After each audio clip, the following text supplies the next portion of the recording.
Hello, everyone. Good afternoon. Welcome to our webinar. Today, we are going to be talking about how to prep for a virtual interview. On our agenda today, we'll be talking about what a virtual interview actually looks like and what the different types are, what you can expect during a virtual interview, how to prepare, and also we'll review some good interview responses in great detail. So I wanted to present the team. So before we begin, I'm Neha. I'm on the prep team. I am a product associate. A big part of my role is to understand our users like yourselves, including everyone that's attending, and build out prep so it better suits you. Also with me, I have Amanda and Catherine. They're both senior recruiters at RBC, though they work on different teams. So Amanda is on the early talent acquisition team, and Catherine sits with RBC Ventures. I'll pass it over to them to speak a little bit more about themselves. Hi, I'm Amanda Bebo. I'm the senior recruiter through early talent acquisitions with personal and commercial banking, which is a really long way of saying I help students launch their careers at RBC with getting a role in an actual retail bank. I recruit for all over Manitoba, Saskatchewan, and Northwestern Ontario, and I'm based here in Winnipeg. Beyond work, I'm a food blogger, and I'm also in my master's degree right now, taking a master's in management with a focus on technology and innovation. Awesome. Hey everyone, I'm Kath. I'm the talent acquisition lead for RBC Ventures, so all things tech and business. I support all 17 ventures in the experienced hire side of things, and have been doing this for the past 7 years in terms of recruiting. I'm originally from Montreal, but have lived in Toronto for the past 4 years. And I used to be a competitive hockey player, which is a little fun fact. Excited to be here. Great. Now that we know a little bit about each other, let's get started. So the first thing I wanted to do was a poll. So how many of you have heard of a virtual interview? I'm just popping into the polls here and seeing what's up.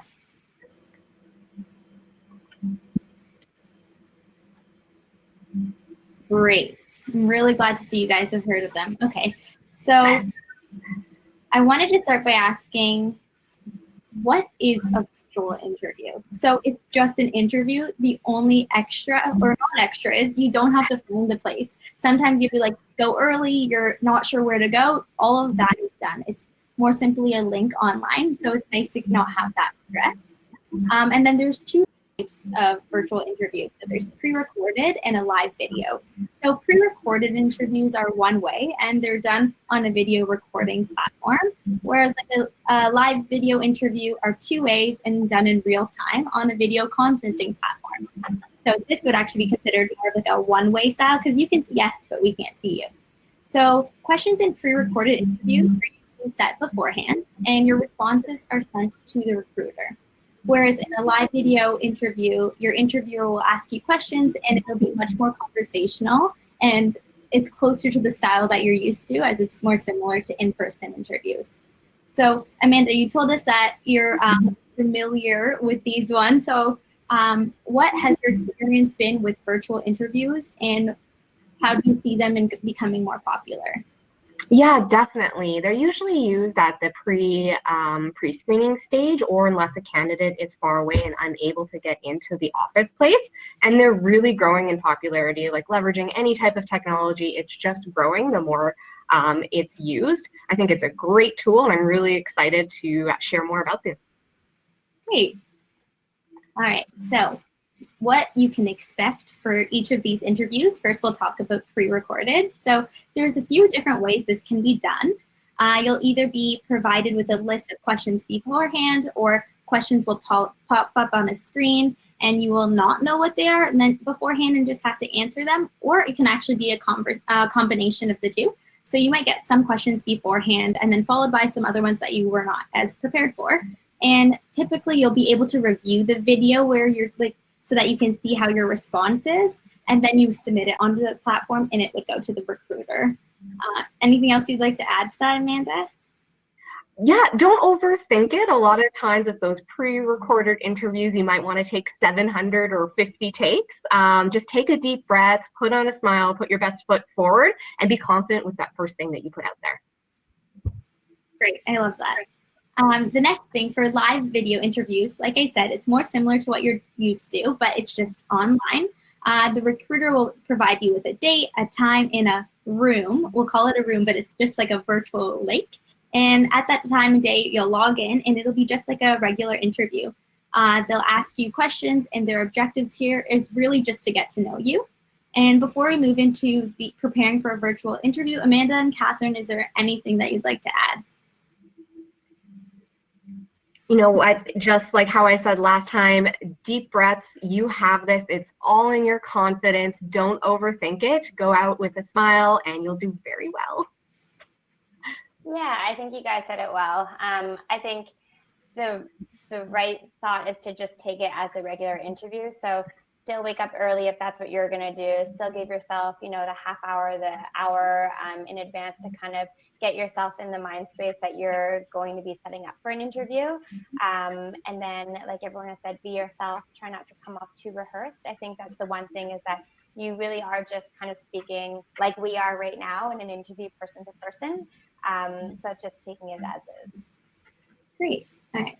So for these next few slides, we're going to go over how to prepare for a virtual interview, and that accounts for what you do before, during, and after. So for setting up a virtual interview, there's 3 important things to do beforehand. Similar to a regular interview, do your research. Knowing the company knowing the company you're interviewing at, understanding the company's mission, and using LinkedIn to research the interviewer and the team if possible. Next, check your technology. So sound, lighting, how you look, and sound are more important in a virtual interview, as there's always a risk that something won't quite go right. So for example, for this, I actually moved the desk that I'm sitting at so that I could have better lighting. And I have a lamp on one side. There's a little bit of a setup behind me just to make sure that I have set up the best way possible for you to be able to hear me and see me. Next is practice as if you were in the real situation. So a great thing you can do is record yourself so you can see what an interviewer will see.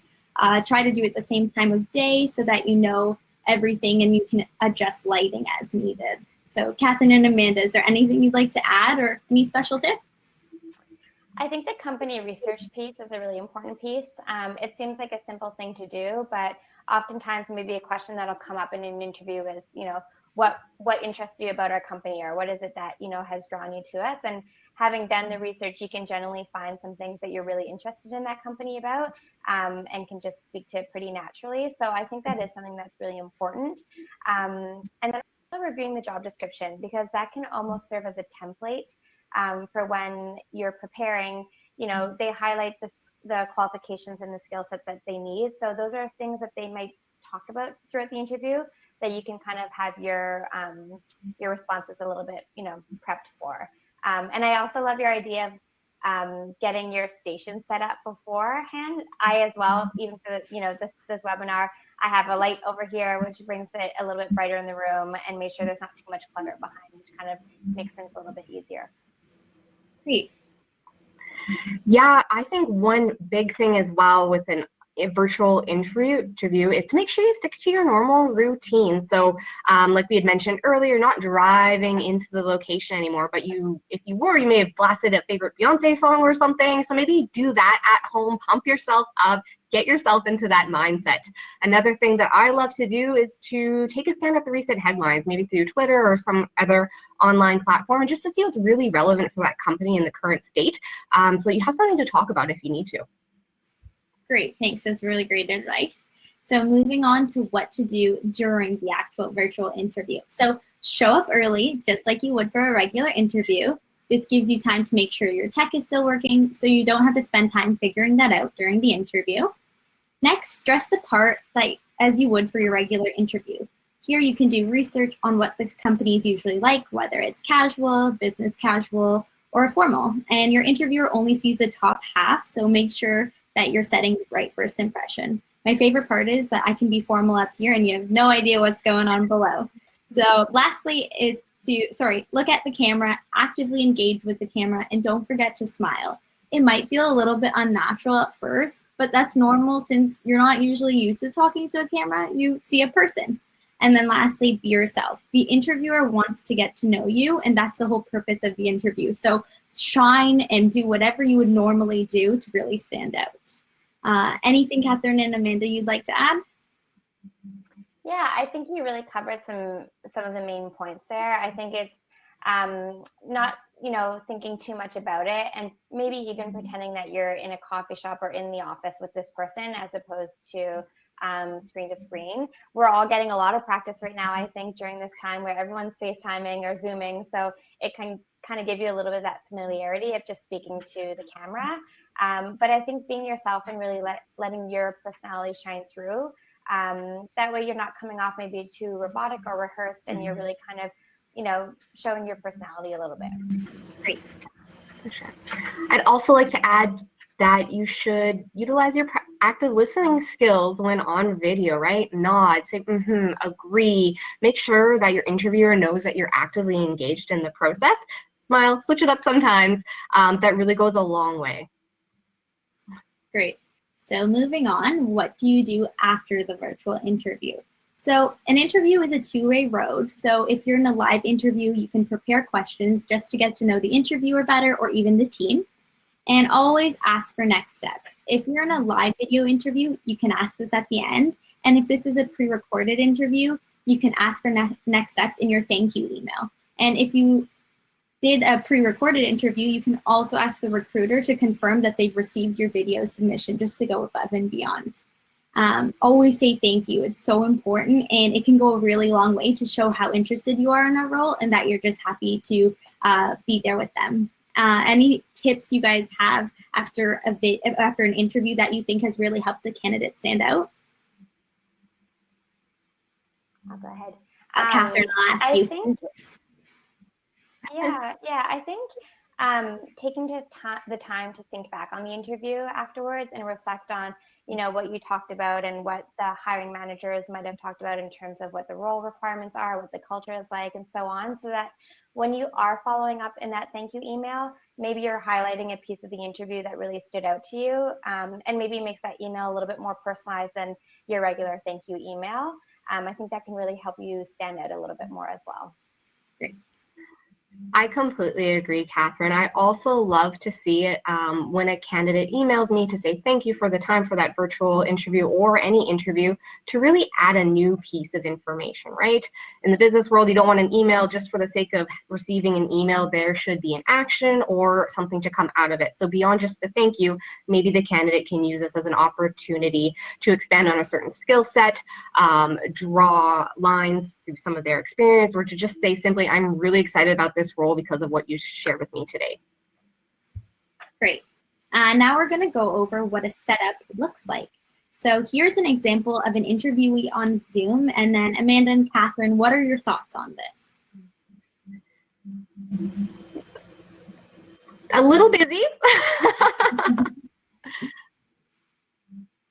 Yeah, I would say a little bit of the face is cut off on the top, which is not ideal, and I think it looks a little busy. The light in the picture itself is a little bit darker, so it's not perfect, I would say.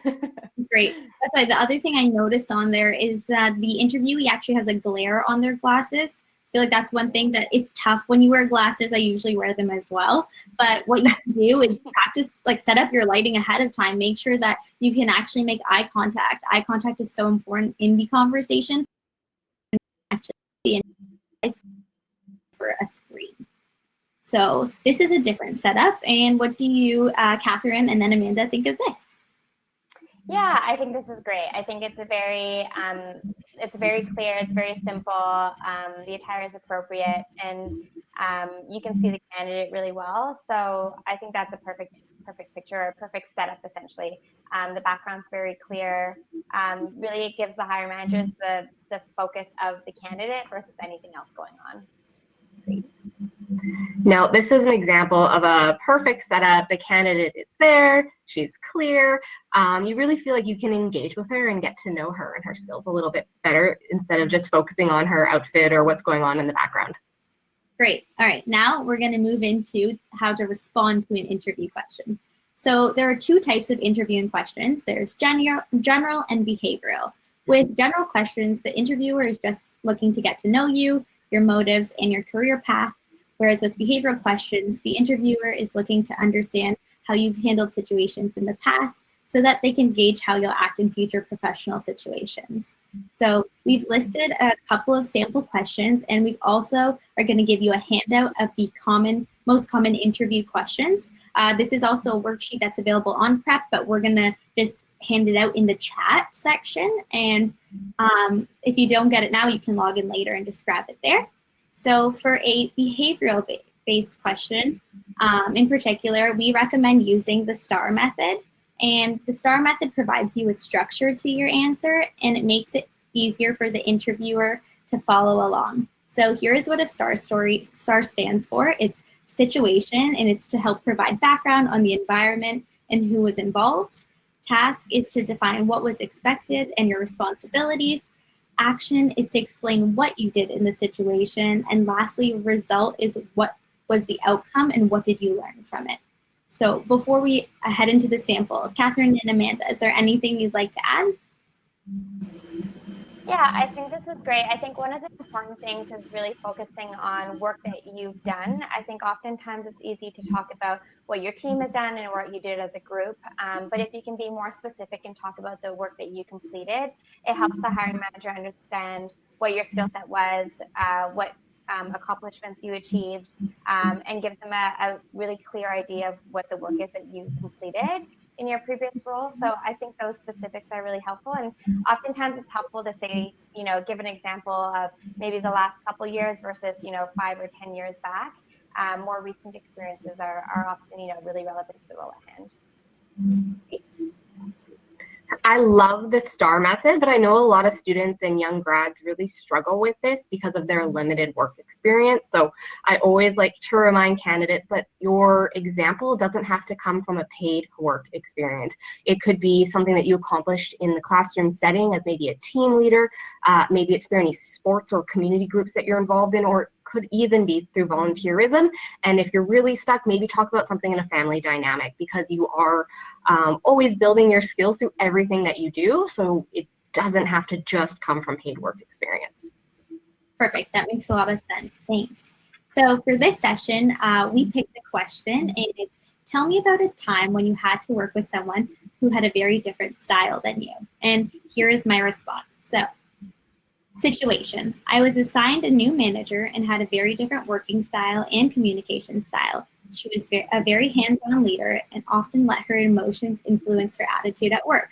Whereas I appreciate my autonomy and I prefer to draw a line between work and personal life. We were juggling a lot of projects and tasks. I had to write a brief for a small project. I wrote the brief and sent it in for approval, but there was about 5 rounds of review because she didn't like the specific words I was using. This caused confusion and frustration on both sides. Action. The next morning, I asked my manager for coffee and asked for her to provide feedback on the brief. During our chat, she acknowledged that she was feeling stressed about both her personal and professional life. We agreed that she would try to take a step back on a smaller project so that she could focus on the right things. Result. After our talk, we were able to complement each other's time and skill set more. We found a great working rhythm. I learned that a little communication goes a long way, and that it's better to try and understand someone rather than take their actions for face value. So Amanda and Catherine, what do you think? Did you like this? Did you dislike this? What do you think overall? I think it was a great example of the STAR method. It was nice and specific. And at the result stage, there's also a little bit of self-reflection. What was the lesson learned? What was that takeaway from the action? So I think this would be strong in any type of interview. Yeah, I agree. I think it was great. I think the specifics are perfect. It gives a really good outline of, what the situation was so the hiring manager can really understand without maybe getting into too much detail, no dramatics or anything like that, which I think is perfect. It's keeping it really professional. And then with the result, it shows that you're able to find that common ground, which in and of itself is a really good example of working together towards a common goal. So I think that was a great example. Great, glad to hear it. So before we get into Q&A, we'll wrap it up with a few tips. If you're doing a pre-recorded interview and the questions are given to you beforehand, Plan out your responses and actually write them down. We can't say this enough, but practice. The great thing about this style is that you have the to practice, and it's really our interviewing tool is also great, is a great resource for this. You can record yourself actually responding to a question, and you can even send it to your family or friends for feedback. Next, if you're working a live interview, just treat it like a regular interview, and it's okay to be nervous. You can even let the interviewer know you're nervous. I don't know if you can tell, but I'm nervous. I always remind myself that being nervous means that I care, and there's nothing wrong with that. Also, don't be afraid to ask interviewers to repeat a question. This is common when it comes to interviewing online, so always ask it. Next, actively engage with the camera. Show off that you're engaged in the conversation, similarly to how you would engage in a conversation if the person was sitting right in front of you. And if something goes wrong, relax. Don't dwell on it. Things have probably gone wrong in this webinar and you may not have even noticed. Instead, use it as an opportunity to show that you work well under pressure. And lastly, it's possible that your call drops. And if that happens, don't stress.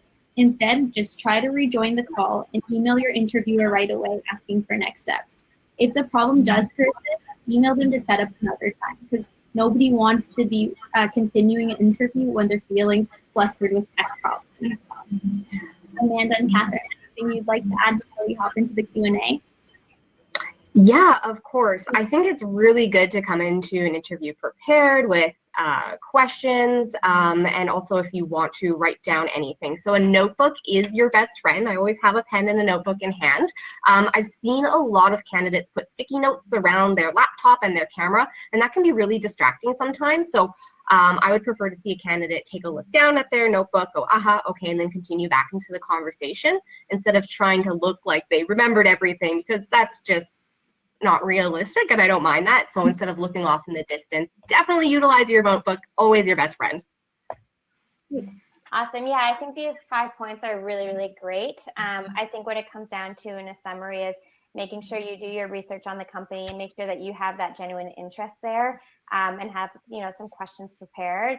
Make sure your tech is set up. Make sure your station is set up. I, for example, today also made sure everything was set up. Tried earphones, no earphones. It was better with earphones, so the sound was better that way.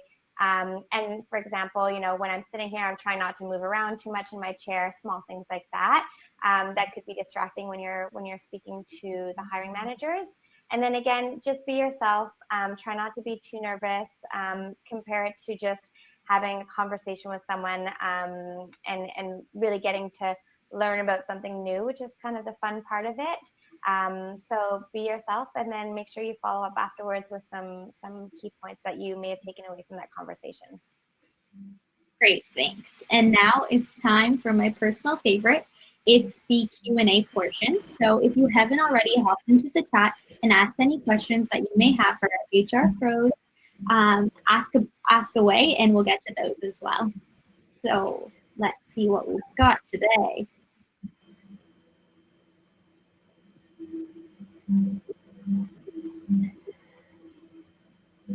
First question for Neha.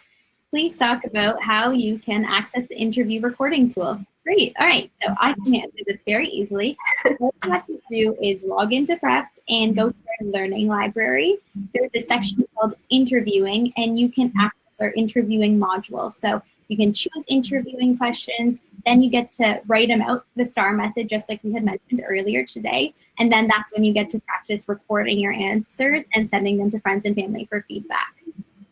Our next question is, what if you're not given an email for a hiring manager? How can you thank them? Amanda or Catherine? Yeah, I can speak to that. Go ahead, Catherine. Yeah, if the interview was set up through a recruiter, you can follow up with the recruiter and ask them for that email specifically. Other times, sometimes on LinkedIn, they might have their emails on there, or you can send them a note through LinkedIn. That's okay as well. There's no right or wrong, I think, when it comes to this. I think there's a few different ways, again, through the recruiter, or even sometimes they might have their profile on the company website, and they might have their email on there as well. Great. All right. Go ahead, Amanda. Do you want I was just going to say that it's also a good reminder to maybe ask for that at the end of the interview. If you already know that you want to go and think with a value-added email, that's something that could come up in the interview beforehand. Say, hey, how can I get in contact with you guys for next steps and for some potential thank yous? Great. Our next question is that you mentioned small talk earlier. Is there any examples of conversation topics that you can share that are worth having with your interviewer?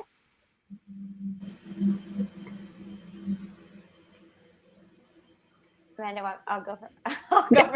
Yeah. Yeah, I think one of the things about this is that can go into the research piece. So I think when you are researching the company, looking up your interviewer and seeing maybe if you have anything in common, whether maybe you went to the same school or you played the same sport or you're interested in the same communities or groups. So you can find some little hints or pieces on those profiles, and hopefully something might be in common there, or that you're generally interested in that you might want to ask them about as well, about themselves.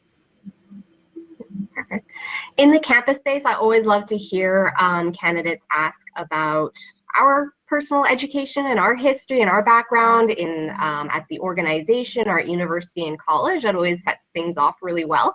And as a Winnipegger, I obviously have to mention it's totally fine to talk about the weather because we all like to chit chat and complain or praise it. So that's fine. Even if the small talk is very average, it might help you if you're really nervous going into the interview. So don't feel like you have to come prepared with the most fabulous, amazing questions. If you're sticking to talking about pets and about weather and TV shows, it signals to me as a recruiter that you might be a little nervous and I might want to take it a little bit slower and a little bit more easier so that you feel comfortable that we can get into those bigger topics together. Yeah, I can add to that, I can add to that in saying just asking how the person's day is going so far, or if they had a nice weekend, if it's on a Monday or something like that. Like that's a very normal question. That's just indicating that you're curious about how they're doing, and I think that comes off really genuinely. Great. I was going to ask, what's the weather like in Winnipeg? You don't want to know. Oh no. It was snowing yesterday, wasn't it? Yes, and again today, unfortunately, but we roll with the punches. I'm sorry to hear that. Our next question is, what are some good questions to ask an interviewer? Oh, I can go ahead on that. It depends maybe at what stage of the interview you're in. I think sometimes interviewers will often leave questions at the end if you have any questions, or sometimes even at the beginning if they've given a little bit of background about the company. I think it's good to ask about the company. Make sure you have some questions. What does the team structure look like? What does the culture look like? Even in that role, if you're really curious to know what the day-to-day looks like, I think questions that you might think about when you're thinking about your next job and thinking, oh, what is it that I want to be doing? What will my day-to-day be looking like? Some pretty natural questions can come out of that. I love to hear candidates ask about how they can grow with the company, where this role can take them. Again, in the campus space, we're thinking about launching your future career beyond just that first foundational role. So when I hear candidates ask about that, they're already thinking how they see themselves in that organization long term. And to me, that sounds like a successful hire from the get-go. Great. What our next question is, when in a virtual interview, how do you address if there's noise outside of the room or in your space? Do you excuse yourself or do you just carry on? I think it depends on how bad that extra noise or sounds are. Again, especially during the COVID-19, what we're dealing with right now, it's completely excusable. If your child walks in or your cat jumps on your laptop or your roommate and you are sharing a small room and working together, that's completely understandable. And as recruiters, we would definitely take that, just move forward and go through. But if it's very loud, for example, if there's a jackhammer outside your door, you might want to maybe ask if this could be rescheduled and apologize and then just move on if possible. So it's touch and go and depends on how confident you are and how much you can actually focus on the interview at hand. Yeah, absolutely. I think it depends on the scenario. Last week I was on a call and the alarm went off in my condo. So there's nothing I could do about that. It wasn't an interview, but I just said, oh, sorry, the condo alarm was going off, and I put myself on mute. I knew it was going to be like about 10 seconds, so it wasn't too long. But if I knew it was going to go on for a long time, I would have to put myself on mute, and I would maybe email the interviewer or the recruiter to just say, sorry, something unexpected came up in terms of the background noise. Hoping we can reschedule if that was the case. Or if it seems like it's something that's going to be temporary, then just go with the flow. You know, it's real life, right? This is happening live. So I think everyone understands that there are little things that we might run into. But the mute button is a perfect thing to use if possible. Similarly, what about headphones? Do you recommend headphones or your computer speaker for these types of interviews? Depends on the equipment you're working with. If possible, if you can practice the technology with a friend, so if it's Skype or Zoom or whatever other platform that the interviewer has asked you to join them on, maybe you can do a test run with friends or family and just see which works best for you. I know myself, I prefer not to wear the headphones. I feel like I'm more to myself when I do that. You don't get my big personality. So I love the external microphone, but it's a personal preference, but again, barring if your equipment is up to par. Yeah, we did a little test at the beginning here. So again, it's really important to test out your equipment. I couldn't hear you folks as well when I didn't have my earphones in. And I think there was a little bit of echo in the background here. So every room, every scenario is different. So that's why it's good to test it out and see what does work. For me, I could hear everyone better with my headphones in. And so that was my kind of route. But I mean, it can vary. I might do it without sometimes as well if it seems like it's okay. So there's no right or wrong. It's just what's working best in that scenario. Great. Thanks for answering that. Our next question is, when answering questions, how do you get over not feeling like how do you get over not feeling comfortable bragging about what you've done? Why not brag? It's your accomplishment. It's your time to shine, really, as long as the bragging, quote unquote, is framed in a specific way. So again, thinking about that STAR method, talk about how you got there, and then also recognizing the teamwork that was involved or the peers or other key factors. So if you don't brag about yourself, nobody else will, but just make sure that you frame it in a professional way that puts your best self forward. Yeah, and I that's a great point. I think it's also okay to say, you know, I want to be humble, but I do want to acknowledge that I did accomplish this. And so, you know, you're still being yourself and saying, you know, I don't want this to come off a certain way, but I really did accomplish this, like, really great. You know, I did have this great success. I think that can come off genuinely as well. Yeah, I think, like Amanda said, you know, if you want to highlight that you did accomplish it with some other team members as well. But again, if it's your accomplishment, I think that's what the hiring manager wants to know. They want to know what you achieved. And I think that if you're just being yourself, it'll come off naturally. This is a very juicy question. What is the best way to speak about weaknesses in an interview? I hear this all the time, so very curious. I didn't hear that properly. Can you repeat that? No worries. It says, what is the best way to speak about your weaknesses in an interview? I would say acknowledge them, and then just show how you're trying to overcome them or to work forward from that. So for example, if you're not the most organized in the world and this is a requirement for the role, talk about maybe some courses that you've taken or how you use your planner or whatever digital platforms there are to make sure that you stay organized and on task at work. So you can bring up any of your weaknesses and you may be asked about them, but always have an action plan. Always try to think it through and to demonstrate that this is something you're actively working on and aware of, and it won't be an issue in the role going forward. Yeah, that's a great point. I think it's a common question that I think does come up in a fair amount of interviews. So thinking about it beforehand versus maybe getting caught in the moment and not being able to think of that example and what you are working towards.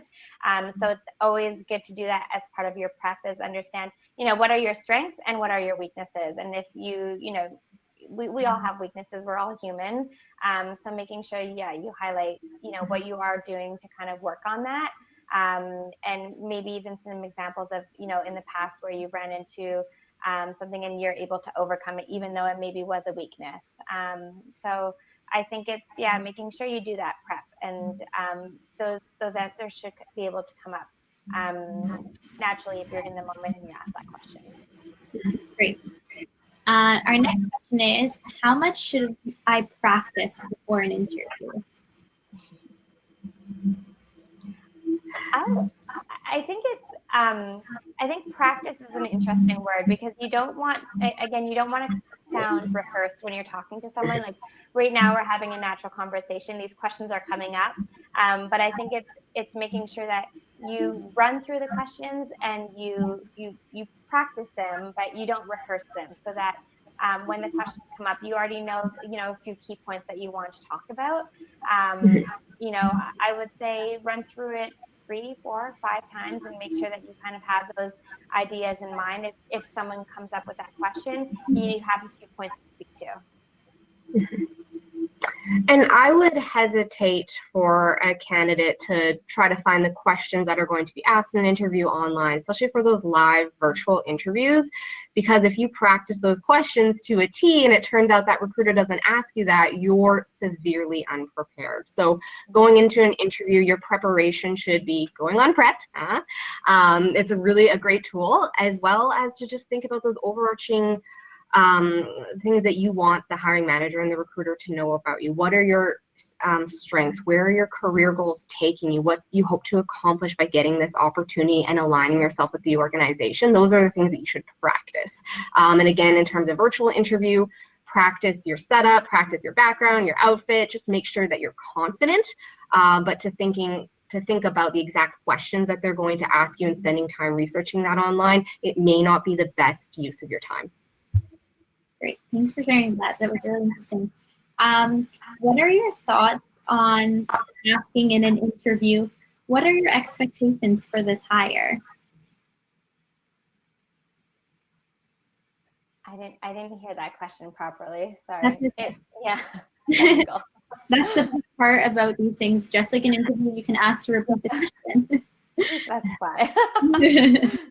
So what are your thoughts on asking at an interview, what are your expectations for this hire? That's a good question. Yes, I think it depends on who's interviewing you, right? I think this might be a better question to ask the hiring manager rather than the first point of contact, which would be the recruiter, because my answer wouldn't be as, informative to you as it would be if I were the hiring manager, who can really go in depth about what their overarching goals for that role are, and what type of candidate they wish to fill it for. Yeah, and I think another way to frame that question is maybe what does the performance achievement look like for this role, in terms of what do I need to be accomplishing in order to succeed in this role? Can kind of, it's essentially the same question, but just shifting it in a different perspective. Or again, you can review that job description again. That job description is going to highlight the expectations for the role. So if you have any specific questions about those, maybe going a little bit deeper into one of those, as opposed to, just that broader question. Makes sense to me. Our next question is, are there common interview softwares that you're aware of? So for live virtual interviews, it would be any of those digital platforms that we're using right now. So Skype, FaceTime, Google Hangouts, it really depends on the organization. For the pre-recorded interviews, they're often embedded directly into the applicant tracking system. There are a lot of plug-in, essentially, type programs that can be plugged into SuccessFactors, Workday, any one of those. So it really varies. I don't really think the experience is any different depending on the platform or the software. Don't get hung up on that. It's really the interviewer and yourself that you should be more focused on than what technology. That being said, if there are restrictions on your laptop or your computer, or you're only on a smartphone, those are some considerations that you might want to investigate before you sign on. So that's why we like to say to definitely practice, do your setup to make sure that your technology and the equipment that you're working with can really support the platform that's being used. Yeah, I think a lot of them are very similar in nature. I think again, it's giving yourself the time to get familiar with them. I had never used this platform before, but it was relatively easy to kind of figure out. And same thing with Zoom. I had used it for the first time a few weeks ago, and it's just playing around a little bit with the system, just like we do with really any system. So whether it be Zoom or Google or Skype, I think they're all quite familiar, but it's always going to be that video. It's always going to be very similar in nature. It's just making sure that you give yourself the time to understand how it works, because the mute button might be somewhere else, or the video button might be somewhere else, and it's easy to kind of forget those small pieces that can inevitably be missed if you give yourself a little bit more time. Great. I one time clicked on, instead of end call, show my face when I was wearing my PJs. It was a very embarrassing time. So, yeah. Next question is, when talking about strengths and weaknesses, what should we mention, hard skills or soft skills? If you get to the interview point, it should be assumed that you meet the majority of the hard skills already. So definitely talk about those for your strengths. For weaknesses, it can be anything, again, as long as you have that action plan ready, or you can speak intelligently to how you're trying to mitigate that being an issue. But again, those hard skills, I would have had screened for those earlier on in the process for most roles. That in the interview, I'm really assessing those soft skills. So maybe you might want to focus on that. Great. Yeah, I agree with that. I think usually during that preliminary screening process, the hard skills are really what you might be looking for that role specifically, but it's more so the soft skills that you can't always tell from the resume or the cover letter. So those are typically the points that you might want to dive deeper in during that interview. Great. All right. This question is for Catherine. As a recruiter, what are the key points you expect the person you are interviewing to address when you ask them questions like, why did you choose our company? Or why are you interested in offering this position? Sorry, yeah, position offered. Yeah, no, that's a great question. I think when I usually ask that question, I generally want to know, why someone might be interested, for example, in RBC Ventures. I think the answers that I get out of that question are always super interesting, and I find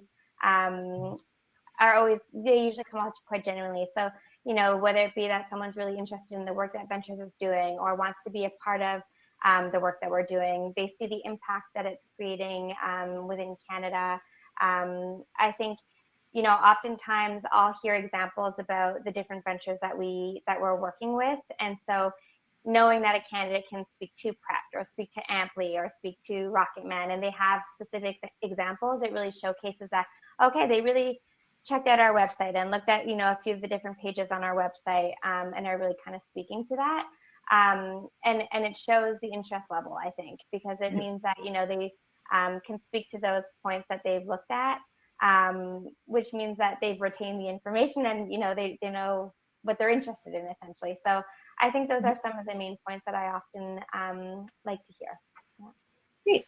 And Amanda, do you want to add anything to that? Just quickly to values, which I love to see.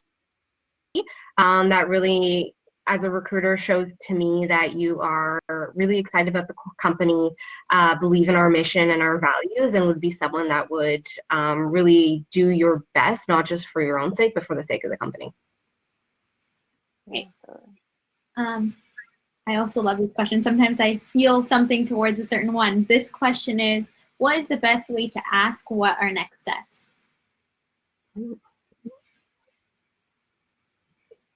Yeah, that's a great question. I think I get that pretty much every interview. I sometimes will outline the steps, and then other times someone might ask. So I think just generally asking, where do we go from here, or when can I expect to hear back? That's a very normal question to ask, and I'm always happy to answer it. So it's only fair for you to know when you're going to hear back. Is it going to be within the next week or a couple weeks? I think it's, we're in this process together. So I think it's just asking straight out, hey, so it's been great chatting with you. What would be next steps from here, or when can I expect to hear back? I think it's completely okay to ask that question. 100%. I also think it really emphasizes that you as the candidate are really excited about this opportunity, especially after going through the interview process. Everything's aligned. You're like, yeah, I really want this. How can I get this? How can we continue this conversation? So I think it's always a great thing to ask.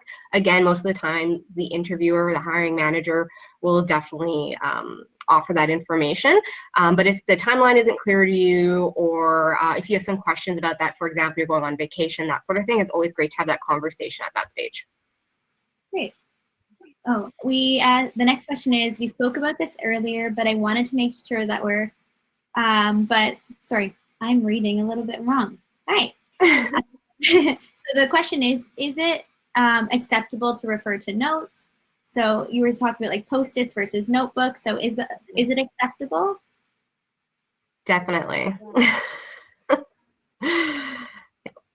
I think it's also what works best for you. I mean, I think a notebook is pretty. When you're speaking on video, you're interviewing. I think you're maybe already a little bit nervous, or you've got those nerves. So I think keeping it as simple as can be. So I know Amanda mentioned she has a notebook versus Post-it notes. I think that way, you can turn the page onto your next point if you're following along, as opposed to kind of looking around and not knowing where that might, that sticky note might be. So I think it's pretty helpful to have something just clean and concise that you can go back to, so that you don't get a little bit confused throughout the process, which can make you a little bit more nervous. Great. Yeah. And don't be afraid to take notes during the interview either, right? Especially if it's a first round interview and you feel like this might come up, or there's some certain duties of the job that you want to look up, or maybe there's an application that will be leveraged on the job that you hadn't heard of and you want to research more, so you're feeling more confident going into next steps. It's completely fine to pick up your pen, jot a few notes down, and then continue on with the conversation. I can often hear when I'm maybe doing a phone interview, I can hear that the candidate on the other end is typing. So I know that they're taking notes, and I always think that's great. I think it's great to take down notes.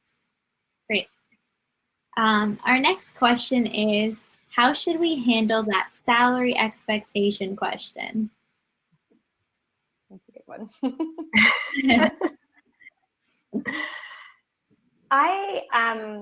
I always go about that conversation transparently. I think transparency is always best. I often will usually ask that question. And the reason I ask that question is to make sure that we're within the right ballpark, so that we're not wasting anyone's time. And I think that when that question is asked, I think it's always best just to say what you're looking for, with complete transparency. I think that's how to answer that question best. Yeah, definitely. This conversation, at least a range would come up earlier on in the process typically than later on, and then you can get to specifics later. As long as you're open and true to yourself and to the interviewer, I think there'll definitely be alignment, because if your salary expectations are under or over by quite a bit, the interviewer would then say, hey, I don't think there's alignment here. Maybe there's another role that we can look at for whatever reason. So just keep yourself honest, true to yourself, and to think critically if this is the salary that will work for your lifestyle and for where you want your career to go as well. Great. Do you have any recommendations about how often you need to send up like follow-up emails? Yeah, I would say right after the interview, and if you don't hear back within a week or so, I think it's okay to follow up. It's just showing that you're interested in the role. And also, you might also have other opportunities on the go as opposed to just one opportunity. And so if you're genuinely interested in that opportunity and you don't want to miss out because the interview process is slower, I think the recruiter on their end might appreciate that follow-up as well, because we don't want to lose a candidate, if it's just based on the timeline. If we know that your timeline is a little bit tighter, it's good for us to know that so that we can try and push things up a little bit faster as well, and try to escalate those interviews so that we were able to give you, the right shot for the role. Mhm. And in the student space, this can often look a little different because depending on the schools that we're working with and what type of recruitment we're doing, sometimes these dates and deadlines are definitely set by the school. For example, rank match, where I, as an employer, would not be able to communicate any decision anyway until the rank match details are released. So you can use that opportunity as a way to say, hey, I just put in my rankings for our employers, really excited to see if there's alignment there. Or just a friendly reminder from a student to say, hey, rank match is due soon. The school follows up with us as well. But when I see that from a student, I know that they're really interested in us. And that really just gets me excited about their candidacy a little more. Great. This question is specifically about newcomers, but what skills are desirable for newcomers to highlight? Wonderful. I love this question. I think it is such an important topic to discuss. And as a recruiter, I love to see newcomers because they bring such a varied amount of skills to the role. But oftentimes I don't see the confidence for them to put them in the resumes. So I want to see your additional language skills. I definitely want to see your international work experience, where you've gone to school. Don't feel like you need to keep anything out. That being said, if you feel like your resume is going on too long and there's a lot of detail or a lot of information, or if you want to explain your employer a little more, you can put that information on LinkedIn instead of just on your resume, and a savvy recruiter will go there and say, hey, I really want to know more about that company. That way I go on LinkedIn and I find out more information. I get better context about the role that you had and your experience that you had there. Yeah, those are great points. I think I don't think it's any different really than applying for the job as opposed to someone who would be here as well. Skill sets are, when a hiring manager is looking for specific skill sets, if you have those skill sets, that's awesome, and if it's from somewhere outside of Canada, that's even better. It means that you've had that experience working elsewhere in a different company, in a different area. So if you have those skill sets, I think that that's really all that's required, and then hopefully you can get that interview in and take it from there. Great. Our next question is, with giving elevator speeches or pitches in an interview, when answering the question, tell me more about you, what should I focus on and how long should it last for? Wonderful. From a student perspective, I like the student to tell me a little bit about their current education, where they're going to school, their major, and most importantly, what they hope to accomplish with that. Like, what are next steps? If you're hoping to get your master's degree, maybe move to a different province, getting excited to start your career and look for that forever home. Those are the topics that I'd like to bring up. I'd like you as a candidate to bring up at that point. Short and sweet, but to the point. There's no perfect answer for any of these. It's always about how you're putting yourself out there and if you're confident with the answers that you're putting out. Great.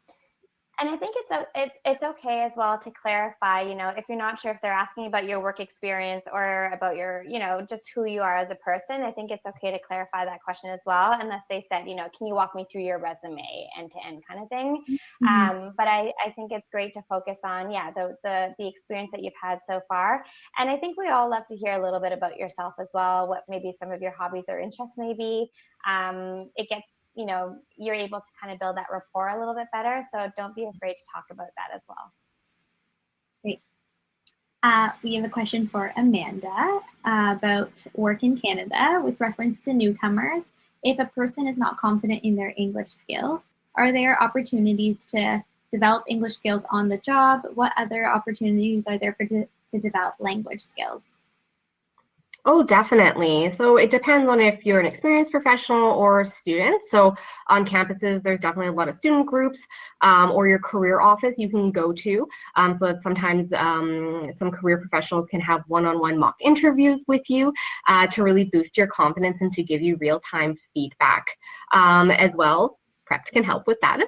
And don't be afraid to leverage your existing network. So whether that be LinkedIn or family and friends, ask for that practice, ask for some real feedback to see if you are presenting yourself in the best light possible and are confident with doing so.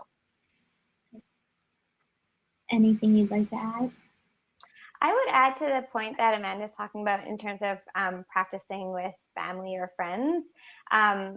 It's funny, I've done that in the past where I've practiced an interview with a family or friend, and I've actually been nervous, maybe even more so nervous in front of them than as opposed to being in front of the interviewer themselves. So there is value to practicing with them. I think it can really it gets you out of your comfort zone a little bit, and that's exactly the type of practice that you're looking for. Mm-hmm. Definitely. And I think I'd also like to add, as I reread the question for newcomers and their English skills, if the role is client facing, obviously those skills would be more needed than if it were a data or a tech role. So as long as you know what role you're applying for, and then you can frame your experience, and if for whatever reason your English skills you feel aren't up to par for the role, you can say, hey, I'm working on it, and then just continue on from there. As long as you're putting in that effort, skilled recruiters, skilled hiring managers, they see that effort that you're putting in and definitely have that opportunity to help you develop those skills on the job. Great. And we have one last question before we wrap up, and it's, how do you evaluate body language in a virtual interview? I don't think it's necessarily so much as evaluating body language, but more so being distracted by it. So I think, in a scenario where you're in that video interview, I think just trying to be normal, looking at the camera, not looking elsewhere, or being, looking all around, not using too much of your hands like I was just doing. I think those are small pieces that can become distracting. So I don't think your body language is necessarily evaluated versus more so being a part of the overall interview process, and just being yourself. So just try to stay still as much as possible, not move around too much, and keep that eye contact. I think those are the key points. And if you're like me and can't stay still, that's absolutely fine as well, as it's just that's part of your total package. But again, if it aligns to the role, if it's a client-facing role, bigger personalities usually exist there, and just put yourself in your best light and be confident with how you're presenting yourself. Because I feel a lot of times, sometimes students or candidates, they go, oh, I'm not allowed to do this, I shouldn't do this, I shouldn't do this, and they really retreat into themselves, and then they're shy and they're quiet. And then they're not answering the questions as they should be. They're more focused on how they're acting in the virtual interview, or more focused on watching themselves in the camera. So if for whatever reason you are a little bit more of a fidgety person, or you move a bit, don't get focused on that. It's fine. We're experienced. We understand that happens. Just try to be in the moment a little bit more. Great. Thank you for answering all of those questions. It's really beneficial for our users and even myself to hear a little bit more about what you guys think. So that's all that we have time for today. So I want to say special thank you to you, Amanda and Catherine, for taking the time with us today, and to our users for tuning in. If we didn't get to your question, feel free to message us on Prep, and we're happy to answer you there. If they're specific to Amanda and Catherine, we can reach out to them as needed. So before we wrap up, I wanted to say, Catherine, Amanda, any final thoughts or tips you'd like to share? I think if I summarize it all, it's being prepared, do your research, make sure your tech is aligned, and then just be yourself. I think those are the key points. Yeah, and have fun with it. I love that. No, that's right on. My summary would be to go in informed, but not overly prepared. Roll with the punches and let your true self shine.